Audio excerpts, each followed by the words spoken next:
जय श्री हरि। ब्रह्म वैवर्त पुराण में देवशयनी एकादशी के विशेष महात्म्य का वर्णन किया गया है। इस व्रत से प्राणी की समस्त मनोकामनाएं पूर्ण होती हैं। आषाढ़ मास के शुक्ल पक्ष की एकादशी को ही देवशयनी एकादशी कहा जाता है। देवशयनी एकादशी को हरिशयनी एकादशी और पद्मनाभा एकादशी जैसे नामों से भी जाना जाता है। इसी एकादशी से चतुर्मास का आरंभ माना जाता है। इस अवधि में कोई भी शुभ कार्य नहीं किया जाता। मान्यता है कि इस दिन से भगवान श्री हरि विष्णु क्षीर सागर में शयन करते हैं और फिर 4 माह बाद उन्हें उठाया जाता है। उस दिन को देवोत्थानी एकादशी कहा जाता है। तो अब हम देवशयनी एकादशी कथा को सुनते हैं। धर्मराज युधिष्ठिर ने कहा, हे केशव, आषाढ़ शुक्ल एकादशी की कथा को आप कृपा करके सुनाइए। श्री कृष्ण कहने लगे कि जिस कथा को ब्रह्मा जी ने नारद जी से कहा था वही मैं तुमसे कहता हूँ। सूर्य वंश में माधंता नाम का एक चक्रवर्ती राजा हुआ करता था, जो सत्यवादी और महान प्रतापी था। वह अपनी प्रजा का पुत्र की भांति पालन किया करता था। उसकी सारी प्रजा धन धान्य से भरपूर और सुखी थी। उसके राज्य में कभी अकाल नहीं पड़ता था। एक समय उस राजा के राज्य में 3 वर्ष तक वर्षा नहीं हुई और अकाल पड़ गया। प्रजा अन्न की कमी के कारण अत्यंत दुखी हो गई।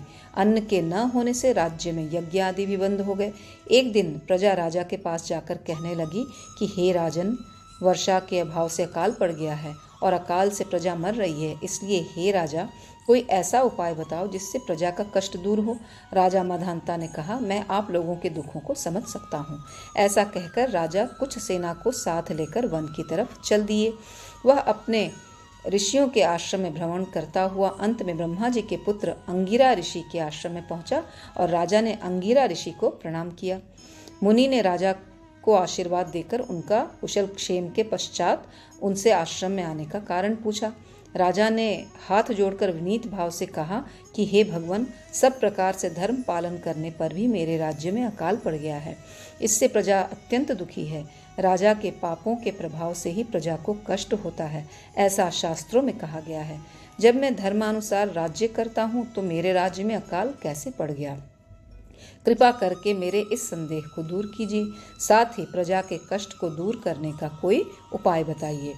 इतनी बात सुनकर ऋषि कहने लगे कि हे राजन, यह सतयुग सब युगों में उत्तम है। इस युग में धर्म की सबसे अधिक उन्नति है। लोग ब्रह्म की उपासना करते हैं और केवल ब्राह्मणों को ही वेद पढ़ने का अधिकार है। ब्राह्मण ही तपस्या करने का अधिकार रख सकते हैं, परंतु आपके राज्य में एक अब्राह्मण तपस्या कर रहा है। इसी के कारण आपके राज्य में वर्षा नहीं हो रही है।